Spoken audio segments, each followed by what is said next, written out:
You are an entrepreneur, a professional, a speaker, or a coach. And although you've come a long way, it's time for you to take it to the next level. We've got you. This is the Author to Authority podcast. We'll help you use authority and influencer marketing to build your business stronger and faster by publishing a book. You'll hear from guests that are thought leaders in sales, marketing, networking, communication, social media, promotion, and business leadership. Let's do it. This is the Author to Authority podcast. And now your host, the extraordinary word ninja, Kim Thompson-Pinder. Welcome to the Author to Authority podcast. And today I'm excited for this conversation because I think that there has been this misconception since the end of COVID that you can still just let things slide in your business and it's not going to have an effect. Well, I can tell you for sure that if you're not taking care of the leadership side of your business, you're not going to have a business at all. I would love to welcome Claudine Pereira to the show. She's an experienced professional coach and leadership development trainer. She assists people with fundamental behavior change. Her consistent and captivating approach stretches her clients to move beyond a limiting sense of self and achieve their desired personal and professional growth. One of those days. Goals. She's an inspirational speaker, certified life coach, and international best-selling co-author of Live Out Loud. Claudine is very passionate about her work, and she works with small business owners and leaders through coaching, training, and consulting. She brings laser focus and strong structure, allowing them to stand out as confident, proud, and polished professionals. Love that wording, so delicious. With over 25 years of coaching experience and through engaging one-on-one sessions, Claudine's boundless energy, fire, and compassion catapult people's learning experiences into active self-improvement. She not only promotes self-discovery, but instills lasting confidence. Welcome to the show, Claudine. Thank you, Kim. That's a lot of words that could have turned into a book right there. But thank you for the lovely introduction. And may I just say congratulations on your 400th episode. You are a leader in my book, Miss Author to Authority, and hence why we're talking about this today, because you really emulate everything about leadership in business. So congratulations. Oh, thank you, Claudine. And audience, if you don't know, Claudine was chosen to be one of the top 25 all-time episodes of the Author to Authority podcast. And that's why we're having her back, because her other episodes have just been amazing. And if you want to know, she's episode 382. So this will be in October that you're listening to this now or beyond. And her episode was back in July, episode 382. So if you want to hear the original, please go on back and listen to it. 382. Now, I've known Claudine for many years now. We met through a lot of networking meetings, workshops, conferences. I don't know. We just kept meeting everywhere. Yes, we did. We just kept running into each other and just could not ignore this wonderful, wonderful woman and everything that you do. So we are kindred spirits. Kindred spirits. Oh, I so agree that is probably the perfect Anna Green Gables term that you could use for this. We're kindred spirits. We are. Now, Claudine, it's been a bit since you've been on the show.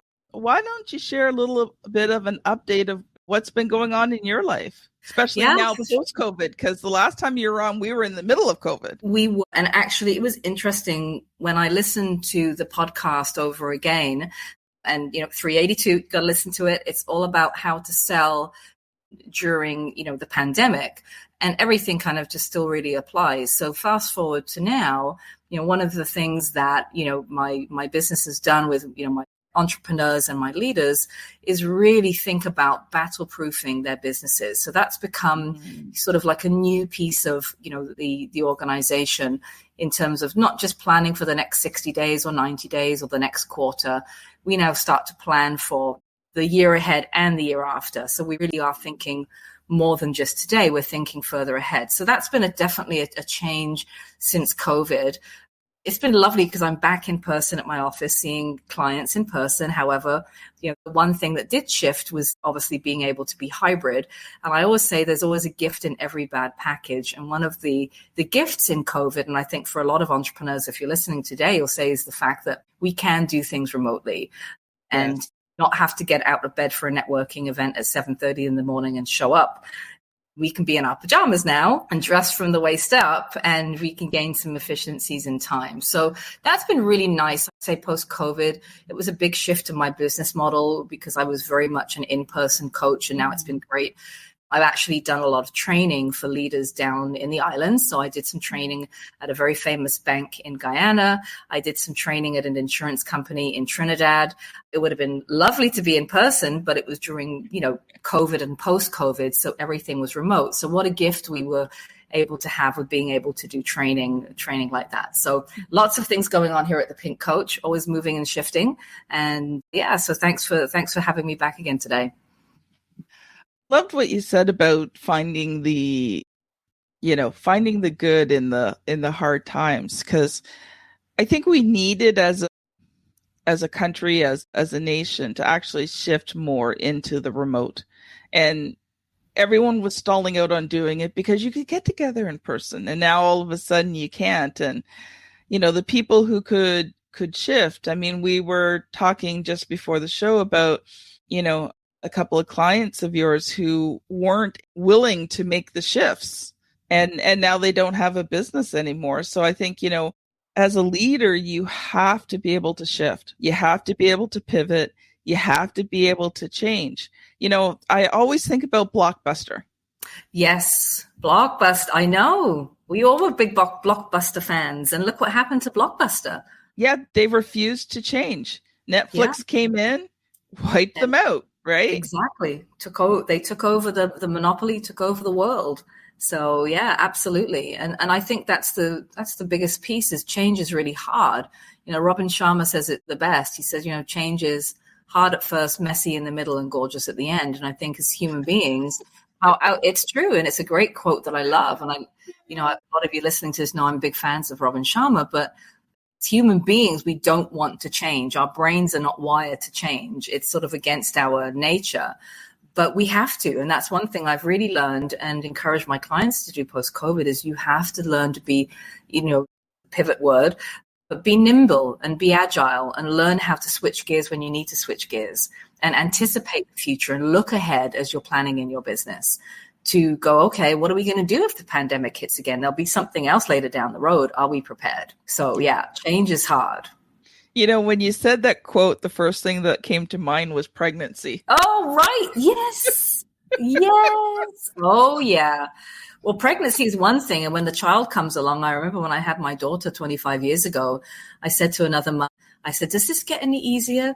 She said, no, it just kind of changes. And I remember going inside crying, going, oh my gosh, how am I going to do this? And that's massive change, right? But you're forced into it. So I handled being a mom to number one pretty good. But I remember the day I came home from the hospital with number two, my daughter. Yeah. And, my husband was supposed to have the week off work. They kept calling him back in. So the day that I came home from the hospital, he picked me up, brought myself and Deborah home, dropped us off, had to go back to work. The grandparents came, dropped off number one, left because they had a 2-hour drive home.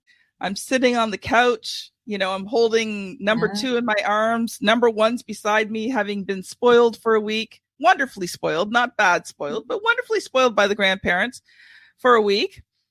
My daughter starts to cry. I start to cry. My son starts to cry because everybody else is crying. Who else is crying? Just join in the fun. I know. Finally, he stops and I'm thinking, I can't do this. I just can't do this. Like, and they're now 31 and 29. But at the time, I'm like, I can't do this, right?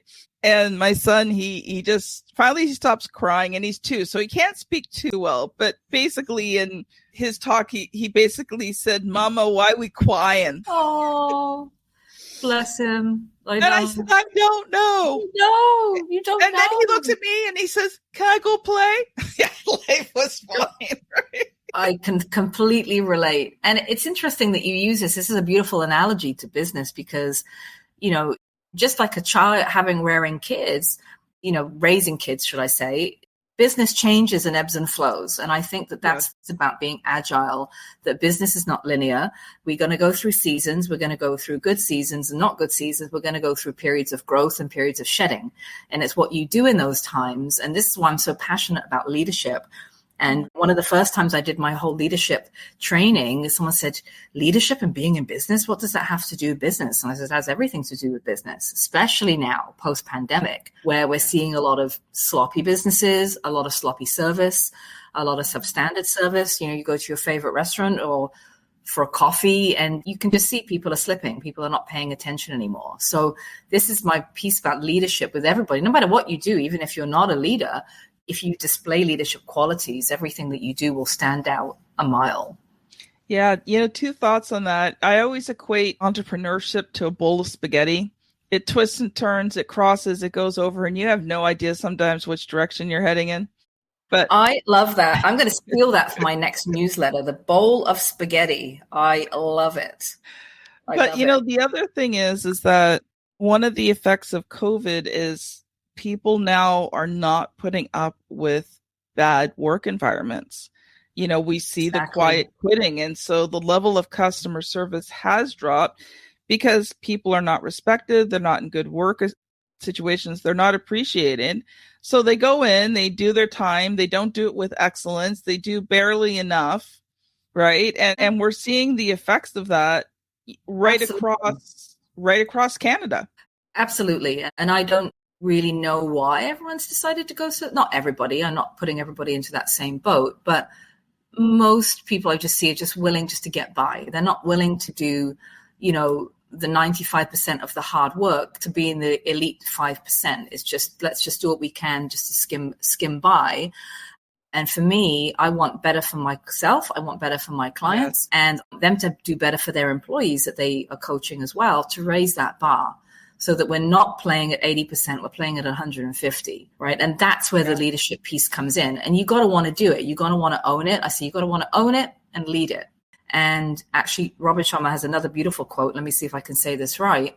And he says, to get got to do the things that 5% of the population won't do. No, you got to do the things that 95% of the population won't do to get the results that 5% of the population have, right? Yeah. So I love that. And that's the hard work. And so this is where I love to talk about leadership and, being an effective leader and what that can do to your business and sales, right? Or comes back to my favorite topic, sales.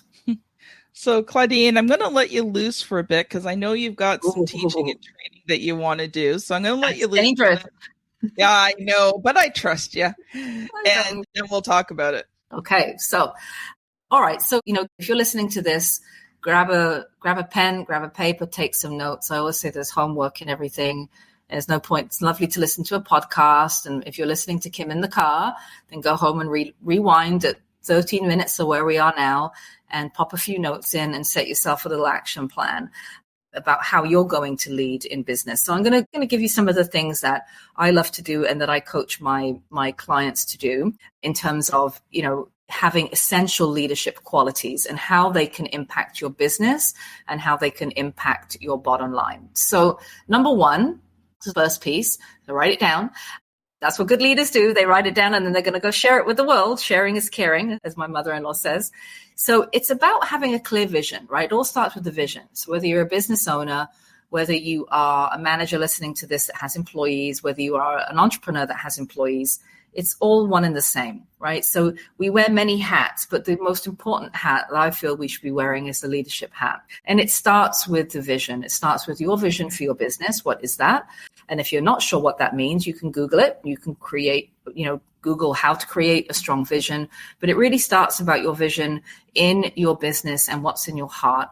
And effective leaders then will go away and communicate that vision. And you might say, well, I don't have a team. And I would say, well, who else is in your team? You might not have an employee, but as a leader, other people on my team are, for example, the gentleman that does all my web stuff and my, lady that does my social media, my massage therapist, my housekeeper. They form part of my team and they know my visions. They can help me to succeed. So when you also portray a strong vision, your ideal clients are going to we're going to grasp hold of that. So, everything that you do on social media, your brand, how you show up, what you say and don't say on social media. And I will, this is a whole other podcast, but don't air your dirty laundry on social, keep it professional. Yeah, sure, absolutely. Post about your cat, post it, because I do all the time, post about your nice walk. But, typically, if I've got something serious going on in my life, it doesn't end up on social. It'll be the nearest and dearest close to me. People don't want to read about that. Remember, this is your brand. Leadership is also about your brand of how you show up. And what you don't want is you want your ideal clients to resonate with you and go, oh, I can relate to her. She looks so professional. She knows stuff.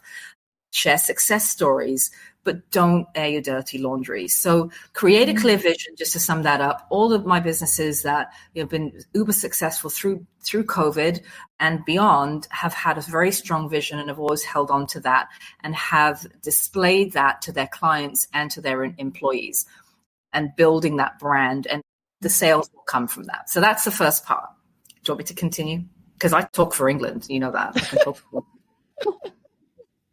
I think the only comment I would have on that is I agree about not airing your dirty laundry, but I think there are times when, I think we can't just post everything positive. Oh, my life is good. My life is great, right? I think, you don't air your dirty laundry, but by the same token, I think if there are times when you're going through something rough, I do think it's okay to talk about it in a non-victim mentality way. You know what? I'm so glad that you said that, because yes, you are absolutely right. I think there is a fine line, right? When I say dirty laundry, I've seen people slander other businesses online or complain because they can't get into their skirt today. That is where I mean, don't air your dirty laundry. But you are absolutely right, because there's a big misconception with social media. A lot of my clients say, well, I see so-and-so on social media. They're doing so great and they look like everything's perfect. And I say, chances are it's not. So yes, I do believe that there is a time to share. But in life skills, one of the things that, we teach is you share for a purpose. You're not sharing just to be, oh, woe me. You're going to share a story to go, here's my journey and here's what I'm dealing with. I want you to learn something from this so that you can see the risk factors for whatever the case may be. So totally, I'm so happy that you said that. See, this is why we are just the most awesomest get ever. In 2020 through 2021, I was in and out of emergency having AFib and having serious heart issues, right? And so I didn't hide that from people, but it's like, okay, here's what's going on. Here's the lesson learned. God's showing me I have way too much stress in my life because they're doing all this tests in my heart and can find nothing wrong. So they basically said stress. So I was able to share with, okay, I'm going through this. I'm still working my business, but here's how I'm going to restructure my life and my business so that I don't keep ending up in emergency in AFib, right? So like you said, there was a purpose to the sharing, and I was sharing the journey and how I was overcoming it.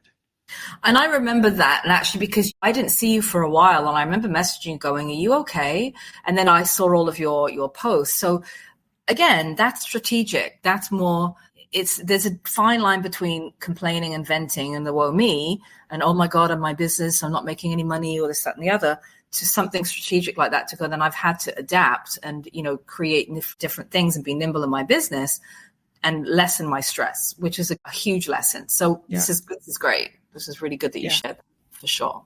Okay, keep going. Okay. I know you got more. I'm going to jump to another point, actually, just to sort of piggyback on this, and that's about resiliency, right? So being a leader in business, we need to have a certain amount of resiliency because people are looking to you, right? Leadership means that someone's going to, whether you have a title or not, they're going to look up to you. There's a certain air about you. There's a certain image that you give off. And so being adaptable and having, resilience, and that just doesn't come in the moment. Like if you're going through a tough time with your health, let's say, you have to build that resilience muscle over time. And that's part of leadership. And applying those strategies to your life so that when a tough time hits or COVID hits, you're going to feel it, but you're going to implement all of your strategies and your leadership capabilities to weather the storm. So Winston Churchill, who was Prime Minister of England, and he had a great saying. He says, never waste a good crisis. Yeah. Right? It's around the wartime. And we went through a war, which is called COVID, and there's going to be upcoming wars. But he said, never waste a good crisis. And there was lots of strategies that he implemented so that you can weather that storm. And again, he's one of my favorite leaders. And so I will just say that about adaptability and resilience. And the other piece, piggyback, I'm going to go backwards now, is really leading by example. That's the biggest piece of leadership. It's like, you want to portray what you're saying. You don't want to just show up and go, I'm a leader and I'm going to do this. And then someone sees you in public and you're falling over in the street doing something silly, right? It's almost, and someone says, well, can't I just, I don't want to share my public life. Well, you don't need to, but you are also, as you're an entrepreneur, you're on show. You are on show. Once you decide to be a manager or a leader or an entrepreneur, you are on show, period. And I never forget, I was raised in a Church of England school, and our headmaster, Mr. Nash, every Thursday we would have Eucharist, and we would sing and have mass, and he would always, they would always bring in these people from the church, and he used to say this, "You're on show," and I'd be like, "On show? What does that mean?" This is junior school. I didn't know what that meant, but what he meant was people are watching you, and so people are watching all the time. Everyone says, "Well, I don't get enough likes." I said, "Don't look at your likes. Look at the people that reach out to you to say, oh, I see what you're doing,' and then take a look back and see that they never liked your social media, but they're watching." So what does that mean? Claudine, need to stop you there. Please cut me right off. Because, do it. What you just said there is such a crucial little tip. And I think we need to explore that a little bit more, because as a leader, it is so easy to get sucked into the number of likes, the number of clicks, the number of whatever, right? And that's how we gauge our leadership, or that's how we gauge our entrepreneurship, or that's how we gauge our branding, or that's how we gauge how people see us as an authority. But what you just said there was golden, because it's not about the likes and the clicks and the whatever. I mean, if that was the case, this podcast would not be running, because, I don't have a strong, huge number of audience. Now, I am very thankful and grateful for all my audience that I have right now, but I don't do the podcast for the numbers. I do the podcast because it's an amazing resource, and I know that people are being helped through this. And Absolutely. and it's not like I get feedback on the podcast. I'm not at the point yet where people come on social media and tell me how much they like the show or they connect with me. I mean, sometimes I feel like I'm talking to crickets, to be perfectly honest. So audience, if you're listening, just come on LinkedIn. Say something. We're Ninja Kim. Just give me a little message saying I like your podcast. I mean, that would just completely make my day. But again, it's not about the numbers, right? And you don't know who's watching you in the background. 1,000%. And I think if we hold on to, you're so right. And, there are certain things in business where we need to be looking at the numbers, financial planning, doing our forecasts. And I know you don't like to look at that, but we need to. So numbers count. But with social media, yes, we want to have a good following, but it's one thing having a following, and it's another thing going, looking at those numbers versus the quality of things that you're putting out. And your podcasts do get watched. Like I said to you, that was very powerful when I shared the episode 382 on sales. Plug, go listen. And because I had 25 clicks on my email. So that's when I look at numbers. I go, okay, from my email, I look at my reports to go, who's clicking and when, and what are they clicking on? What do they like? And I'm going to do more of that. And sales has always been a heavy hitter. And lots of people listen to that podcast. And so behind the scenes, you might not hear that or see that on social, but I'm telling you that now that had an impact. And then I was able to sort of spread the word. So don't get hung up on the likes. Just really make the good quality and set that stage that because people do look at that. And so many people say, oh, I love what you're doing. I see you everywhere.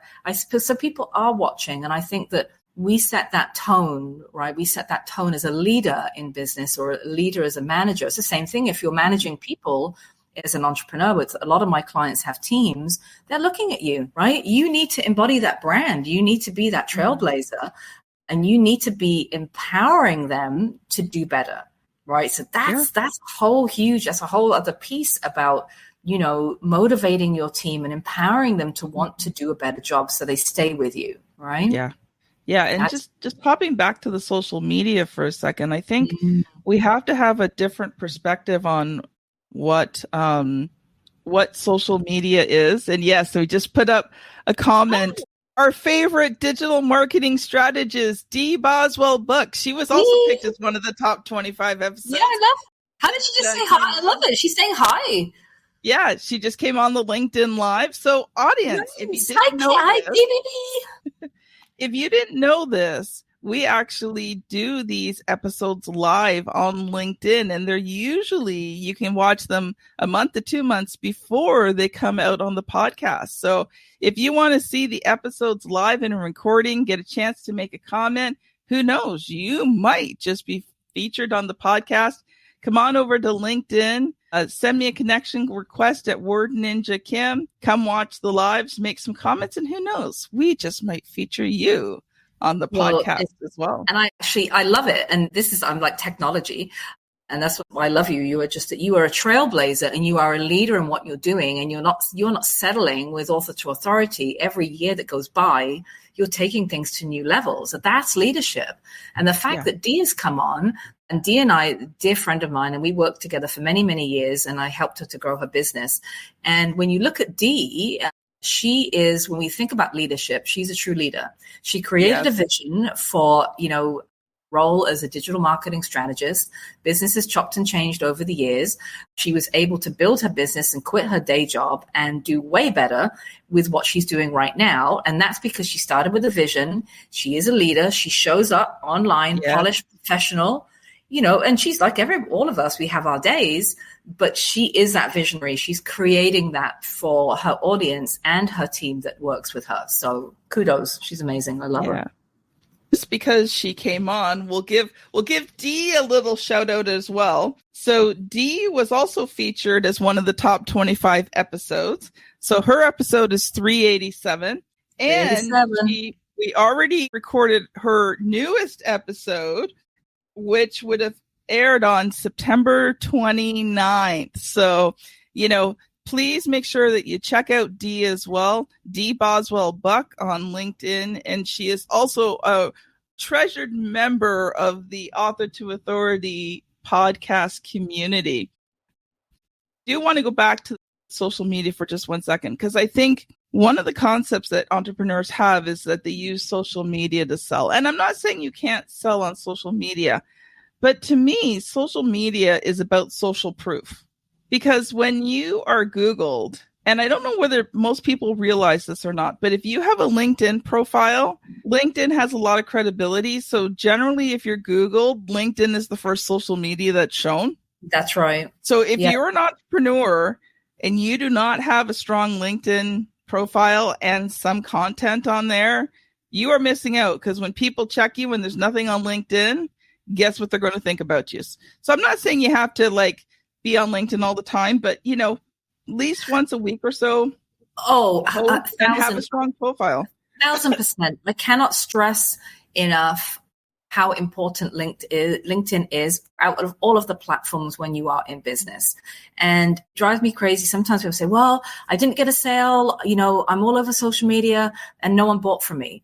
And I turn it around and say, well, think about how you buy. Would you buy from somebody that is a stranger advertising on LinkedIn or social? Probably not, but you're going to follow them. And then maybe if someone sends you a referral or you look at a Google review, then you might buy from them. But a stranger has never, ever, in 9 years of me being in business, has never said, oh, I saw your Instagram post. Can we coach?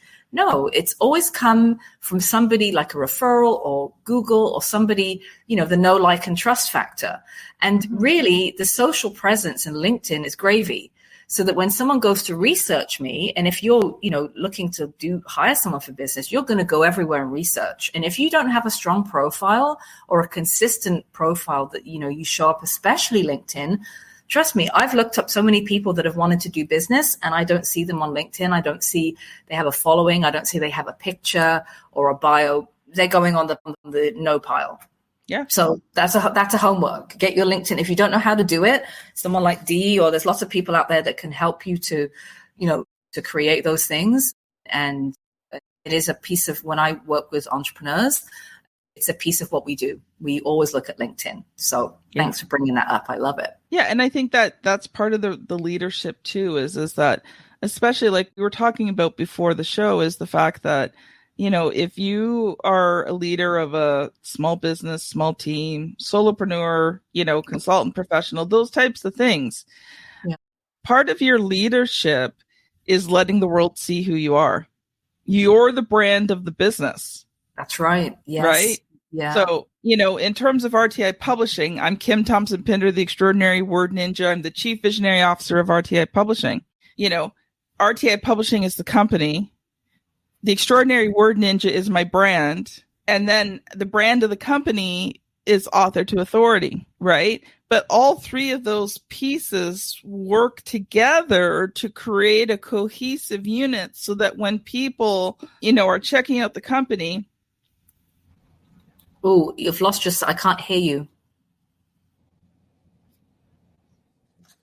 Can you hear me now? Yes, perfect. You're back in the room. This is the second time this has happened. I'm going to have to check that out, that technical the Mike Mott's connection.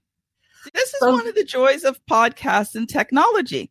I know. We got to love it. Gotta love it. So, yes, I mean, where were we? We were talking about your brand, your business model, but you are the face of that business.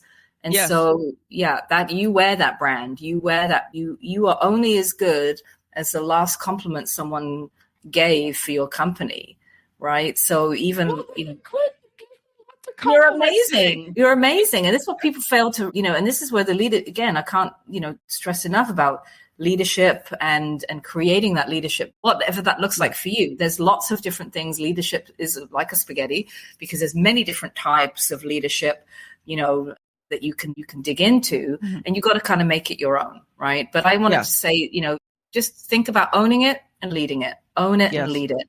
And, and connect with people on an emotional level. That's what people are looking for these days.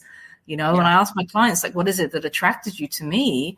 They said, well, actually, someone said this yesterday. I started with a new client yesterday, actually. She, interestingly enough, I attract a lot of Christian clients. I don't go in, hey, I'm a Christian coach. But something about me in my, delivery or my leadership style screams something that people are attracted to. So 80% of my client base are believers. So this young girl I started with yesterday, actually, she's a minister. She's an ordained priest, young girl, and does chaplain work. She's amazing, starting her sort of side gig. And she said to me, we were leaving at the same time. So we went down in the lift together, the elevator. And she says, there's just something about you. And I said, what is that? She says, I don't know, but you're so you're polished, you're professional, you're strategic with me, but I really feel that you love me. But then there's that professional boundary. And I go, okay, then I kind of go away and reflect on that, going, then I'm doing my job. I'm doing my job as a leader. I'm not sloppy. I'm professional. I'm still holding you with love, and I'm giving you my strategies. And so this is emotional intelligence. And this is, that's a whole other piece. But if you look up emotional intelligence, that's what people in general are looking for. They want you to connect with them on an emotional level, most people. And you will have I have long-lasting relationships with a lot of my clients that have been with me for a very long time because I connect with them on that level. That's part of my leadership brand. That's part of my leadership style. And that's what I love to do, right? And that's how, I like to be transparent. That's how I get credibility in what I do. This is just how I do things. So, well, I've known you for a long time. I could not agree more with your self-assessment, Claudine, because you do. You have this, air of leadership and authority, but yet at the same time, you are approachable, and it's very easy to see that you care. Thank you. And I think that's I really do. I think in today's world, it's something that is so lacking, is the caring factor. Yeah. And most people don't, entrepreneurs don't realize if their customers and clients knew how much they cared about them, they don't leave. They won't. And even if they leave, they'll come back. One of the biggest, I always say to my husband, one of the biggest honors for me is and the humbling moment is when a client leaves, they take a hiatus to go do something else, which is fine, but they come back. I could run stats on the number of returning clients I've had, and it's probably higher than the amount of new business I've gotten from a stranger. It's the highest compliment that I could ever, obviously, yes, I love what I do and I pride myself in being good at what I do, but also too, you want to have that lasting impact on people. And that's got to come from the heart. And some people are just not cut out for it, and that's fine. But then maybe entrepreneurship is just not for you. And I think now as we go into 2024 and 25, and this is your homework for those of you that were good in taking some notes, it's about you've got to create that lasting impact. You want to embrace leadership, however you want to be seen, and you build that brand that is going to, stand that test of time. Like my brand stood the test of time with COVID. A lot of my clients that made COVID, they had that strong brand and they pivoted and they were agile and they were nimble and they embraced leadership and they embraced change and doing things differently, right? And there's a million different exercises I do with my clients that can lead you to all of those things and help you. But I would say if you had to sort of pick one, because everyone's like, well, I got to sell. If you just lead and you do it authentically, you will sell. You can sell an ice to an Eskimo. Yeah. And unfortunately, we are already over. Wrap up. Yes. Always so much fun with you, my dear. Now, just one comment on what you said, and then we'll close out. I think that, if you are an introvert, you're not really have the people skills. It's not that you can't be an entrepreneur, but you might not be the face of the company. I think that if you can bring in someone who can be the face, who can be the kindness, be the caring, it's not that you can't be an entrepreneur. I think you just have to do it differently. So anyway, in about 30 seconds, Claudine, if people have enjoyed this episode, how can they connect with you? Oh, yes. So after you've taken all your notes and your homework, connect with me on LinkedIn. So get your LinkedIn profile up to snuff and find me on LinkedIn under Claudine Pereira. I'm also on Instagram under the Claudine Pereira or the Pink Coach. If you just Google the Pink Coach, you'll find me on your favorite social media platform. And if you don't like social media, you can call me. And if you don't like the phone, you can email me on my website, thepinkcoach.com. And let's stay connected. Sign up for my newsletter. You can sign up for my newsletter. It goes out once a month. It's called The Pink Paper. And if you sign up, you'll get a complimentary PDF all about sales. There you go. Our favorite topic. Awesome. Done. This has been Claudine Pereira and Kim Thompson-Pinder on the Author to Authority podcast. Thank you so much for listening, and we'll see you on the very next episode. Bye now. You've been listening to the Author to Authority podcast. The extraordinary word ninja, Kim Thompson-Pinder, has helped over 200 entrepreneurs, professionals, speakers, and coaches write and publish their books that have become incredible marketing tools for their business. And many of those have gone on to become Amazon best-selling authors and have used their books to land high-level clients and get on big stages. We hope you've enjoyed the show. Make sure to like, rate, and review. And we'll be back soon. But in the meantime, hit the website at www.authortoauthoritypodcast.com. See you next time.